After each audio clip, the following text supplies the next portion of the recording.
Oi, tudo bem? Começamos agora o Conversando o Evangelho, o estudo semanal do Evangelho segundo o Espiritismo, tradução de Guilhom Ribeiro. O estudo de hoje é o número 10, capítulo 2, Meu Reino Não É Deste Mundo, item 1. Em nome da Casa Virtual Luz Espíritas, agradecemos a presença de Michele, Ney, Maria Rita, Josimar e Marli. Pedimos então para Michele realizar a nossa prece inicial.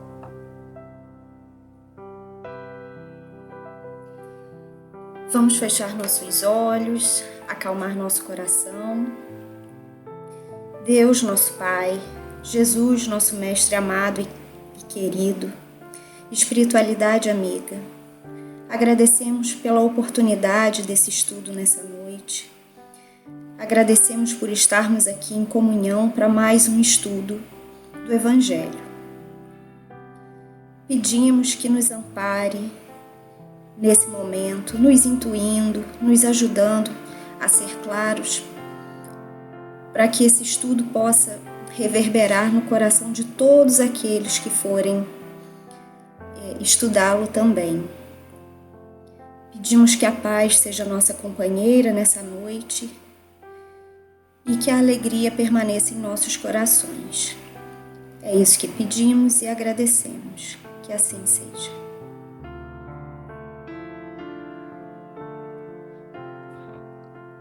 Que assim seja. Obrigado, Michele. Que assim seja.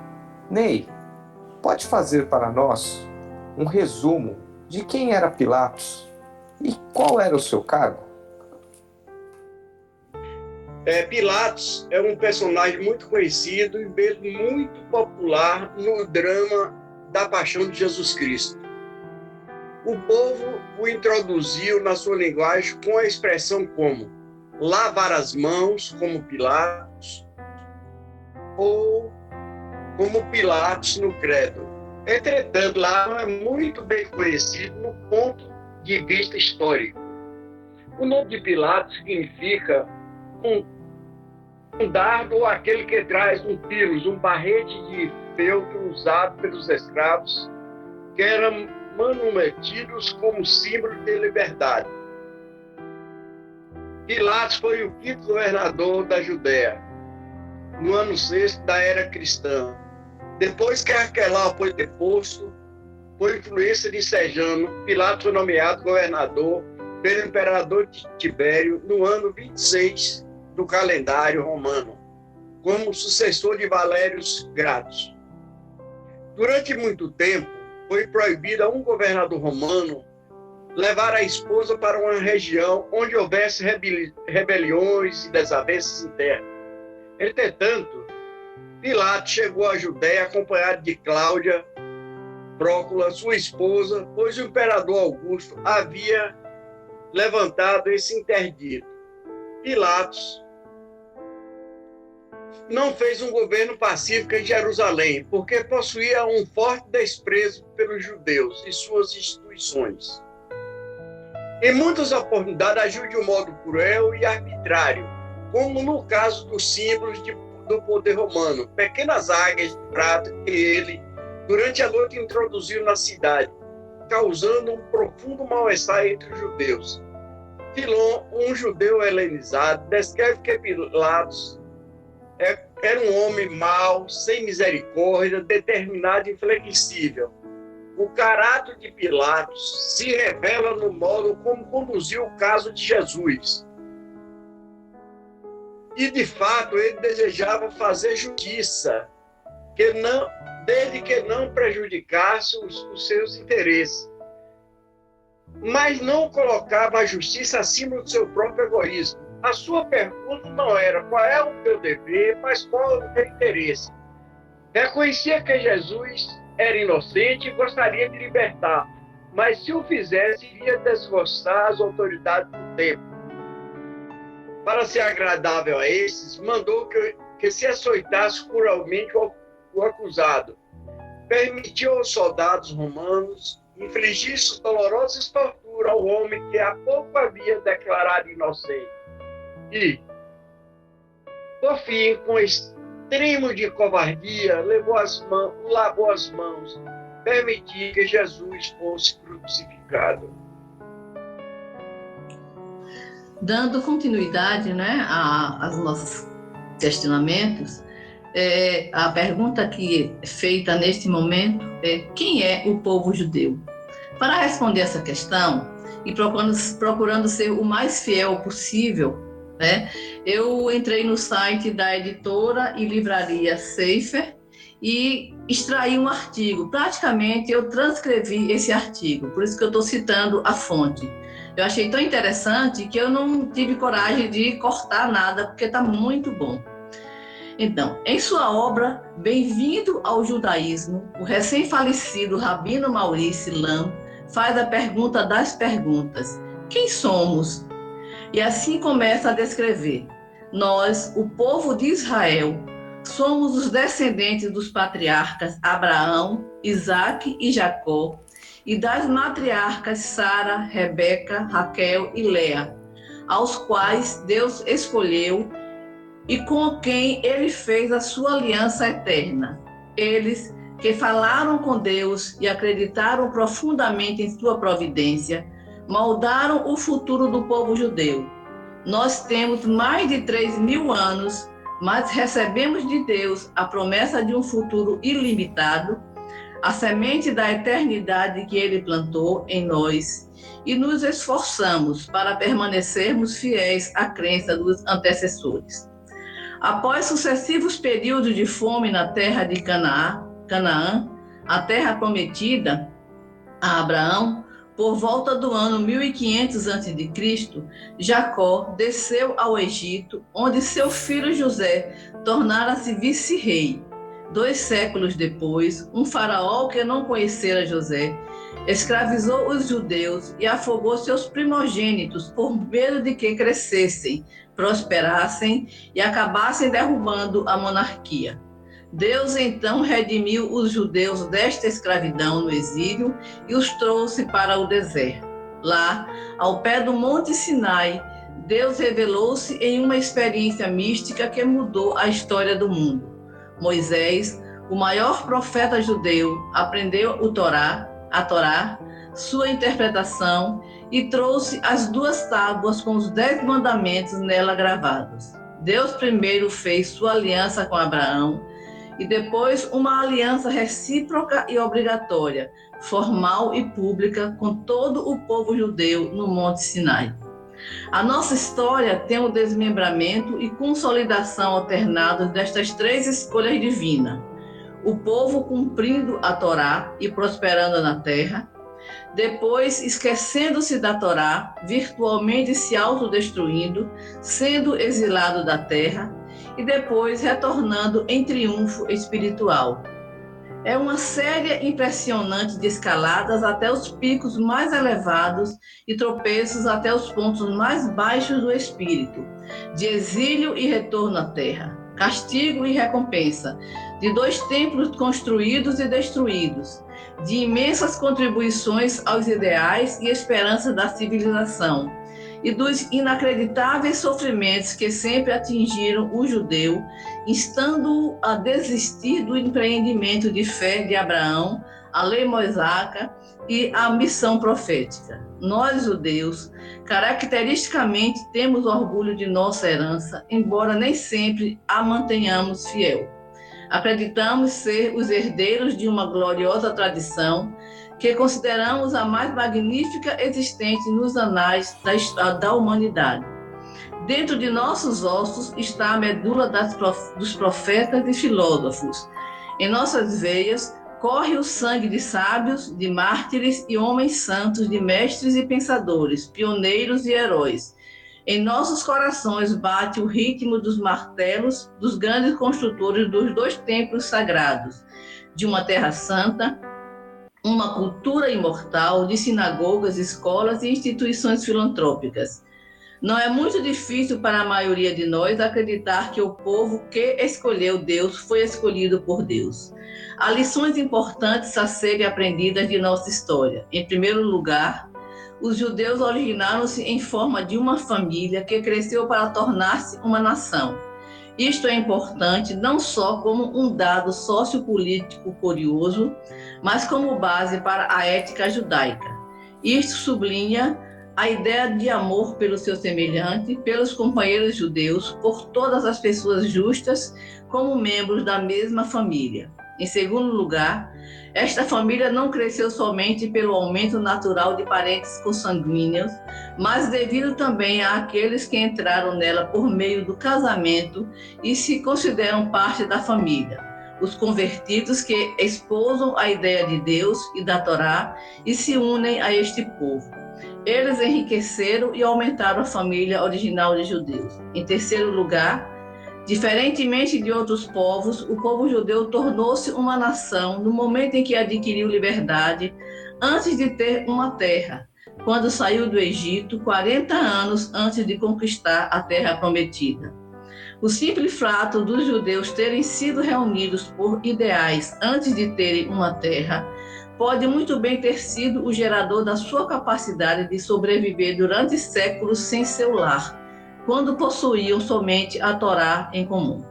Em quarto e último lugar, esta família tornou-se uma nação, foi escolhida por Deus, como o foram sua terra e sua lei, para testemunhar sua lei moral na terra e trazer à civilização os conceitos de fraternidade entre os homens e as famílias de nações. Ao serem escolhidos, eles passaram a carregar o fardo de serem um povo antes de experimentarem os prazeres e a segurança da nacionalidade. Complementando o que a Rita falou, um texto belíssimo, por sinal, né, vale ressaltar a importância do povo judeu para a humanidade, porque é um povo que dá um exemplo de resiliência para a gente, né? Expulso de vários lugares, foram escravos, subjugados durante toda a história da humanidade, e ainda assim eles conseguem se reerguer, se levantar e seguir adiante. E vale lembrar também que os judeus mudaram a história do mundo, né? O nosso mestre Jesus era judeu e ele dividiu o mundo em dois, né? Antes e depois dele. Moisés, que era judeu também, preparou o caminho para Jesus vir e trazer a mensagem de amor. E ao longo da história, nós temos várias personalidades, inclusive atuais, que continuam mudando, né, o nosso mundo, a nossa forma de viver e de enxergar as coisas. Vou só citar alguns, mas a lista é muito grande, além de vários judeus que ganharam prêmio Nobel, e Albert Einstein, cientista alemão, pai da teoria da relatividade, o Freud, que é o pai da psicanálise, Stan Lee, né, o autor da maioria dos personagens da Marvel, eu sou super fã dele, Frida Kahlo, eu não fazia ideia que ela era filha de judeus, Spinoza, o filósofo, Steven Spielberg, o que esse homem fez, né, para a indústria cinematográfica é algo estrondoso. Ele abriu aí um caminho para tanta gente boa chegar. O criador da calça jeans, o Levi Strauss, né? Esse eu também não sabia que era judeu, Calvin Klein, e uma das grandes marcas, né, de moda do mundo. E tenho certeza que através dessa resiliência, dessa persistência, eles ainda vão continuar mudando bastante coisa no mundo. A gente espera que seja sempre para o bem, né? Então, complementando, né, ainda as palavras de vocês, né, concordando com a Rita, né, que citou lá a formação, né, desse povo tão sofrido, vindo lá dos semitas, né, que foram chamados assim em função de serem os descendentes de Sem, que era filho de Noé, e, né, que se fixaram ao sul da Mesopotâmia e fundaram lá, aprenderam, né, a cultivar a agricultura, a criação de animais. E em função desse trabalho, né, forte que eles faziam, fortaleceu-se muito aquela região, crescendo cidades, né? E numa delas, na cidade de Ur, vivia Abraão, que trouxe para esse povo os princípios da linhagem doutrinária e religiosa daquele povo. Então, ele guiou, né, iniciou essa trajetória religiosa, né, desse povo. Então, Jacó, que era seu neto, achei bastante interessante esse relato que o professor traz no vídeo, né, que nós estudamos, a formação exatamente do nome Israel, né, que ele era conhecido tinha uma fama de ser enganador, né, e essa fama de enganador dele culminou com a artimanha dele tentar ludibriar o pai, o irmão gêmeo, para que ele trouxesse os direitos de primogênito para ele, né? E isso terminou sendo desmascarado, ele pela própria mãe, foi expulso, perdeu todos os direitos à família, e ele... interessante também que a Bíblia relata que ele lutava muito para mudar esse ponto negativo dele. E chegou ao cúmulo dele ter uma visita de um anjo do Senhor, e nessa visita do anjo ele travou luta realmente corporal, da qual ele, depois de muito lutar consigo mesmo, né, claro, saiu vencedor disso.